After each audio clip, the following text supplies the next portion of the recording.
Hello students, आज हम सीखेंगे प्रेजेंट वैल्यू फैक्टर कैसे कैलकुलेट किया जाता है। प्रेजेंट वैल्यू फैक्टर को हम पीवीएफ भी लिखते हैं। अभी तक हमने जितनी भी कैपिटल बजटिंग की डिस्काउंटेड टेक्निक सॉल्व की, वहां कैश इनफ्लो या फिर आउटफ्लो की प्रेजेंट वैल्यू कैलकुलेट करने के लिए आपको पीवीएफ की रिक्वायरमेंट होती है। नॉर्मली क्वेश्चंस में आपको प्रेजेंट वैल्यू फैक्टर दिया गया होता है, बट अब क्वेश्चन ये है अगर पीवीएफ ना दिया गया हो तो आप प्रेजेंट वैल्यू कैसे कैलकुलेट करेंगे। इस केस में आपको प्रेजेंट वैल्यू फैक्टर कैलकुलेट करना पड़ेगा। फिर आप प्रेजेंट वैल्यू फैक्टर से इनफ्लो या आउटफ्लो को मल्टीप्लाई करेंगे, तब आपके पास इनफ्लो या आउटफ्लो की प्रेजेंट वैल्यू आएगी। बिकॉज कैपिटल बजटिंग में इनफ्लोज दो तरीके से दिए जाते हैं, मिक्स्ड स्ट्रीम एंड एन्युटी। तो प्रेजेंट वैल्यू फैक्टर भी हम दोनों ही केसेस में कैलकुलेट करना सीखेंगे। सबसे पहले हम सीखते हैं कि हम प्रेजेंट वैल्यू फैक्टर कैसे कैलकुलेट करेंगे मिक्स्ड स्ट्रीम के केस में।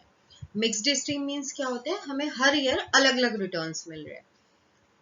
तो यहाँ पे मैंने कैपिटल बजटिंग के क्वेश्चन में भी बताया था कि आप कौन सी टेबल देखते हैं, प्रेजेंट वैल्यू ऑफ 1 रुपए की टेबल देखते हैं।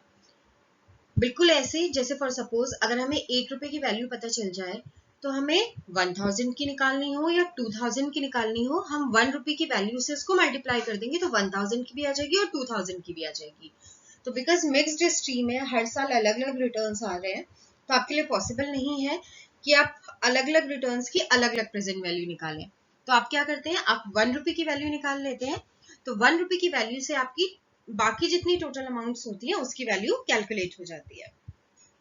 यहाँ पे हम प्रेजेंट वैल्यू की बात कर रहे हैं। Present value means for suppose हमें 5 इयर्स बाद 1000 रुपीज मिलने हैं, तो वो 5000 क्या है, मुझे फ्यूचर में मिलना है। तो फ्यूचर में मिलने वाले 5000 की आज की डेट में क्या वैल्यू है, वही आपकी प्रेजेंट वैल्यू होती है।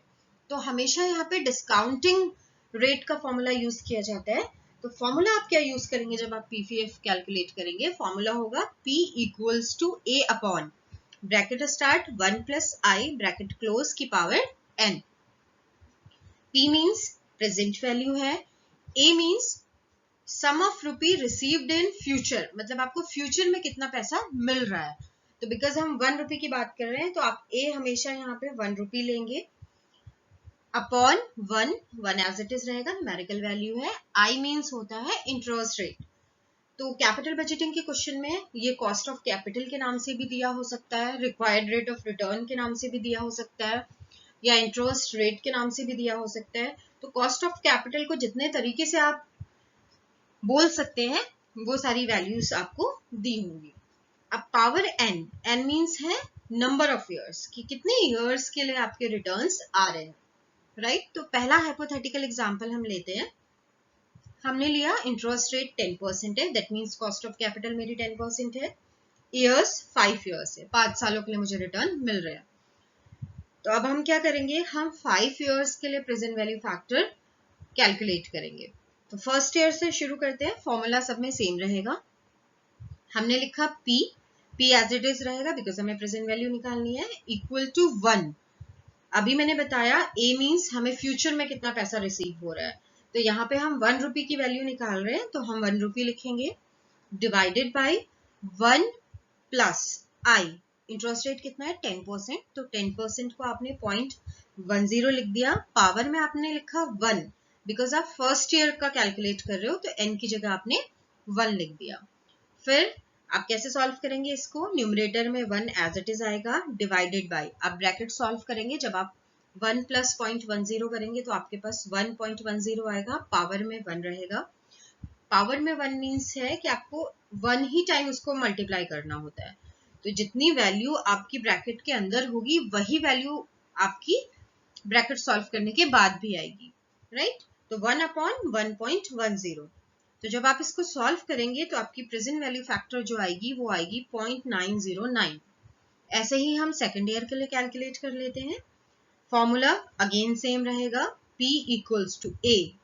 A फ्यूचर में कितना रुपया हमें मिल रहा है 1 rupees, divided by 1 plus rate of interest same है, हमने 0.10 लिख दिया, ब्रैकेट क्लोज, पावर में हमने यहाँ पे 2 लिखा, क्यों, बिकॉज हम सेकेंड ईयर का कैलकुलेशन कर रहे हैं। तो पावर में 2 का मीन्स क्या हो गया, आपको इसको 2 बार मल्टीप्लाई करना होगा। तो हम इसको सॉल्व करते हैं। हम ब्रैकेट सॉल्व करेंगे पहले। 1 प्लस 0.10 प्लस करके कितना आएगा 1.10, इसकी पावर 2 है तो आप क्या करेंगे 1.10 इंटू 1.10, या फिर आप इसको स्क्वायर भी बोलते हैं। तो आपको इस वैल्यू को 2 बार मल्टीप्लाई करवाना होगा तो आपका आंसर आएगा 1.21। तो आपके पास वैल्यूज क्या रह गई 1 डिवाइडेड बाय 1.21। आप इसको सॉल्व करिए तो आपका आंसर आएगा 0.826। ऐसे ही हम थर्ड ईयर के लिए कैलकुलेट करेंगे। फॉर्मूला सेम रहेगा, सारी वैल्यूज सेम रहेंगी, बिकॉज ए आपका 1 रुपीज है, रेट ऑफ इंटरेस्ट आपका 10% है, सिर्फ एन में चेंज होगा बिकॉज थर्ड ईयर का निकाल रहे हैं तो हमने पावर में 3 लिख दिया। अब 3 का मीन्स क्या है, आपको क्यूब निकालना है। क्यूब मीन्स आपको ये जो वैल्यू आई 1.10 इसको 3 बार मल्टीप्लाई करना है। तो आप कैसे करेंगे 1.10 multiplied by 1.10 again multiplied by 1.10। तो 3 टाइम्स आप इसको मल्टीप्लाई करेंगे तो आपके पास वैल्यूज क्या आएंगी 1 डिवाइडेड बाय 1.331। आप इसको सॉल्व कर लीजिए, आपके पास प्रेजेंट वैल्यू फैक्टर आएगा 0.751। ऐसे ही आपको फोर्थ ईयर के लिए कैलकुलेट करना है। फोर्थ ईयर जब आप कैलकुलेट करेंगे सारी वैल्यूज सेम रहेंगी, बस एन चेंज होगा, एन होगा 4 बिकॉज फोर्थ ईयर के लिए आप कैलकुलेट कर रहे हैं। और जब आप कैलकुलेशन करेंगे तो प्रेजेंट वैल्यू फैक्टर आएगा 0.683। फिर फिफ्थ ईयर के लिए हम कैलकुलेट करते हैं, बिकॉज ईयर्स हमें 5 ईयर्स दिया है तो 5 साल तक हमें कैलकुलेट करना होगा। अगेन सारी वैल्यूज सेम होंगी, सिर्फ नंबर ऑफ ईयर्स चेंज होगा। फिफ्थ ईयर हमने लिखा और इसको आप जब सॉल्व करेंगे तो आपका प्रेजेंट वैल्यू फैक्टर आएगा 0.621। ये कैलकुलेशन आपने की जब आपका इंटरेस्ट रेट 10% था और नंबर ऑफ ईयर्स 5 थे, राइट। अब दूसरा हाइपोथेटिकल एग्जांपल लेते हैं। अगर इंटरेस्ट रेट 12% हो, मतलब कॉस्ट ऑफ कैपिटल चेंज हो गई, आपको 12% क्वेश्चन में दी है, ईयर्स 3 दिए हैं, आपको 3 साल के लिए इनफ्लोज हो रहे हैं, तो अब आप क्या करेंगे, आप सिर्फ 3 साल के लिए प्रेजेंट वैल्यू फैक्टर कैलकुलेट करेंगे और यहाँ पे जो इंटरेस्ट रेट होगा वो 12% हो जाएगा। तो देखते हैं कैसे कैलकुलेट करते हैं। फॉर्मूला सेम रहेगा, हमने फर्स्ट ईयर का कैलकुलेशन शुरू किया। P इक्वल्स टू ए की जगह 1 रुपी आएगा बिकॉज हम 1 रुपी की प्रेजेंट वैल्यू कैलकुलेट कर रहे हैं, डिवाइडेड बाय 1 प्लस आई। अब इंटरेस्ट रेट कितना हो गया 12%, तो हमने 0.12 लिख दिया, ब्रैकेट क्लोज, पावर 1। फिर जैसे आपने ऊपर सॉल्व किया था, पहले आप ब्रैकेट सॉल्व करेंगे, 1 प्लस 0.21 करेंगे तो आपके पास आएगा 1.12, पावर रहेगी 1 बिकॉज 1 की कोई वैल्यू नहीं होती पावर में, तो एज इट इज वैल्यू आ गई आपके पास। तो वैल्यूज क्या रह गई 1 डिवाइडेड बाय 1.12। इसको आप सॉल्व करेंगे तो प्रेजेंट वैल्यू फैक्टर आएगा 0.893। ऐसे ही हम सेकेंड ईयर के लिए कैलकुलेशन करेंगे, सारी वैल्यूज सेम रहेंगी। आपके पास इंटरेस्ट रेट 0.12 है और ए आपके पास 1 है, लेकिन पावर में क्या आएगा, नंबर ऑफ ईयर्स आपके चेंज हो जाएंगे, 2 आप लिखेंगे बिकॉज आप सेकेंड ईयर के लिए कैलकुलेट कर रहे हैं। तो सेम प्रोसेस होगा, आप 1 प्लस 0.12 को सॉल्व करेंगे तो ब्रैकेट में आपके पास आएगा 1.12, उसकी पावर रहेगी 2। स्क्वायर का मतलब होता है आप उसको 2 बार मल्टीप्लाई करेंगे, तो 1.12 मल्टीप्लाइड बाय 1.12 तो आपके पास आएगा 1.254। तो वैल्यूज आपके पास रह गई 1 डिवाइडेड बाय 1.254, तो प्रेजेंट वैल्यू फैक्टर आएगा 0.797। ऐसे ही थर्ड ईयर के लिए आप कैलकुलेट करेंगे, फॉर्मूला सेम रहेगा, सारी वैल्यूज सेम रहेंगी, सिर्फ नंबर ऑफ ईयर्स में चेंज आएगा बिकॉज थर्ड ईयर का है तो आप n की जगह 3 लिखेंगे। बिल्कुल वैसे ही सॉल्व करेंगे, बस यहाँ पे आपको क्यूब निकालना होगा। तो आप कैसे करेंगे 1.12 मल्टीप्लाइड बाय 1.12 मल्टीप्लाइड बाय 1.12, तो आपके पास क्या वैल्यूज आएंगी 1 divided by 1.404, present value factor आ गया 0.712। इन क्वेश्चंस में बिकॉज पॉइंट्स में है और आप पॉइंट के बाद की 3 न्यूमेरिकल वैल्यूज ले रहे हैं, तो कई बार आप राउंड ऑफ कर लेते हैं, उसकी वजह से स्लाइट सा डिफरेंस आता है, पर अगर आप इस तरीके से प्रेजेंट वैल्यूज निकालेंगे तो वो आपकी गलत नहीं होगी। अब हम रीचेक कर लेते हैं कि जो वैल्यूज हमने कैलकुलेट की हैं वो सही है या नहीं है। तो यहाँ पे मैंने आपके लिए प्रेजेंट वैल्यू टेबल डिनोट की है। मैंने पहले भी आपको बताया है, ये प्रेजेंट वैल्यू की जो टेबल है वो आपको इजीली किसी भी फाइनेंशियल मैनेजमेंट की बुक में या नेट में अवेलेबल है, तो आप वहां से देख सकते हैं। आप प्रेजेंट वैल्यू ऑफ 1 रुपी अगर टाइप करेंगे तो आपको ये टेबल मिल जाएगी। तो रीचेक कैसे करते हैं देखते हैं कि 10% पे, पहला एग्जांपल हमने 10% पे लिया था, तो वैल्यूज कितनी है? तो आप 10% पे देखिए टेबल, ये रहा 10%। तो फर्स्ट ईयर के लिए वैल्यू है 0.909। आप रीचेक कर लीजिए, आपका आंसर सेम आया है। सेकेंड ईयर के लिए 0.826, हमने सही कैलकुलेट किया है। थर्ड ईयर के लिए 0.751, आपने भी थर्ड ईयर यही कैलकुलेट किया। फोर्थ ईयर के लिए 0.683, फोर्थ ईयर का भी आंसर सही है। फिफ्थ ईयर के लिए 0.621, फिफ्थ ईयर के लिए भी आपने यही कैलकुलेट किया है, राइट। अब सेकंड एग्जांपल में देखते हैं, बिकॉज यहाँ पे 12% है इंटरेस्ट रेट, तो आप टेबल में कहाँ देखेंगे? 12% पे, ये रहा 12%। तो फर्स्ट ईयर के लिए देखिए कितनी वैल्यू है प्रेजेंट वैल्यू फैक्टर? 0.893, आपका आंसर वही आ रहा है। सेकेंड ईयर के लिए देखिए 0.797, सेम आंसर है। थर्ड ईयर के लिए 0.712, सेम आंसर है। तो यहाँ पे आपने रीचेक भी कर लिया कि आपने प्रेजेंट वैल्यू फैक्टर सही कैलकुलेट किया है या नहीं किया है। तो जब भी आप प्रेजेंट वैल्यू फैक्टर कैलकुलेट कर रहे हैं, इसमें सिर्फ दो ही चीजें आपको ध्यान रखनी है जब आप मिक्स्ड स्ट्रीम कैलकुलेट करते हैं, बिकॉज फ्यूचर जो अमाउंट है वो तो 1 रुपी होगा। आपको सिर्फ इंटरेस्ट रेट और नंबर ऑफ ईयर्स का ध्यान रखना है कि मुझे कॉस्ट ऑफ कैपिटल कितनी दी है और कितने ईयर्स के लिए मुझे प्रेजेंट वैल्यू फैक्टर कैलकुलेट करना है। अब सीखते हैं, अगर एन्युटी का केस होगा तो हम प्रेजेंट वैल्यू फैक्टर कैसे कैलकुलेट करेंगे। एन्युटी मीन्स होता है आपको हर ईयर सेम रिटर्न हो रहा है, like first year 1000, second year 1000, third year 1000, तो हर साल आपको रिटर्न सेम हो रहा है। तो उसकी टेबल किस नाम से आपको मिल जाएगी बुक्स में? Present value of an annuity of 1 rupee, right. तो फॉर्मूला देखते हैं, फॉर्मूला हम ये क्या यूज करेंगे यहाँ पे? P equals to A upon I, bracket start, 1 minus 1 upon 1 plus I की power n, bracket close. P means present value हम कैलकुलेट कर रहे हैं। A फ्यूचर में हमें कितना सम ऑफ रुपी रिसीव हो रहा है, तो यहाँ पे भी हम 1 हमेशा लिखेंगे A में, बिकॉज हम 1 रुपी की वैल्यू कैलकुलेट कर रहे हैं। Divided by I means interest rate again. Cost of capital किसी भी नेम से दी हो सकती है, तो जितने तरीके से आप कॉस्ट ऑफ कैपिटल को बोल सकते हैं, cut off rate, hurdle rate, required rate of return, cost of capital, capitalisation rate, तो वो आपका I है। फिर 1 माइनस 1, बिकॉज ये न्यूमेरिकल वैल्यूज हैं, तो 1 एज इट इज 1 रहेगा, divided by 1 plus I again यहाँ पे इंटरेस्ट रेट है, की power n means number of years. तो बहुत सिंपल होता है एन्युटी सॉल्व करना।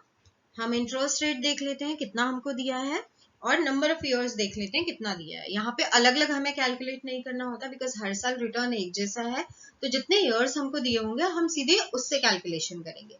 तो देखते हैं, पहले हाइपोथेटिकल एग्जांपल हमने क्या लिया? हमने लिया इंटरेस्ट रेट 10% है और नंबर ऑफ ईयर्स 5 ईयर्स है, राइट। तो कैलकुलेशन करते हैं, फॉर्मूले में पुट करते हैं। फॉर्मूला है P इक्वल्स टू A मैंने अभी बताया, बिकॉज हम 1 रुपी की वैल्यू कैलकुलेट कर रहे हैं, तो A हमेशा 1 होगा आपका, तो आपने 1 लिखा, डिवाइडेड बाय I कितना है? 10%, तो हमने 10% को 0.10 लिख दिया, ब्रैकेट स्टार्ट, 1 माइनस 1, ये दोनों वैल्यू सेम रहेंगी, divided by 1 plus I interest rate है, अगेन हमने 0.10 लिखा। फिर पार में हमें n लिखना है, नंबर ऑफ ईयर्स। तो यहाँ पे एन्युटी मैंने आपको बताया कि ये एन्युटी है, हर साल रिटर्न एक जैसा हो रहा है, तो आप सीधे क्या लिखेंगे? n आपको जितने नंबर ऑफ ईयर्स दिया होगा वो आप लिख देंगे। तो नंबर ऑफ ईयर्स यहाँ पे 5 दिया है, तो आपने सीधे सीधे 5 लिख दिया, राइट, ब्रैकेट क्लोज। अब आप इसको सॉल्व कैसे करेंगे? हम पहले ब्रैकेट सॉल्व करते हैं। तो कौन सा ब्रैकेट है यहाँ? 1 प्लस 0.10 का ब्रैकेट है। आपने दोनों वैल्यूज को प्लस किया तो आपके पास क्या आया? 1.10, बाकी सारी वैल्यूज एज इट इज हैं। फिर हम क्या करेंगे? हमें पावर सॉल्व करनी पड़ेगी। पावर आपको दी है 5, तो 1.10 की पावर 5 मीन्स आपको 5 टाइम्स इसको मल्टीप्लाई करना है। तो 5 times 1.10 multiplied by 1.10 multiplied by 1.10 multiplied by 1.10 and multiplied by 1.10, 5 times आपको इसको मल्टीप्लाई करना है, तो आपकी वैल्यू क्या आ जाएगी? 1.6105, राइट। अब ये ब्रैकेट आपके सॉल्व हो गए।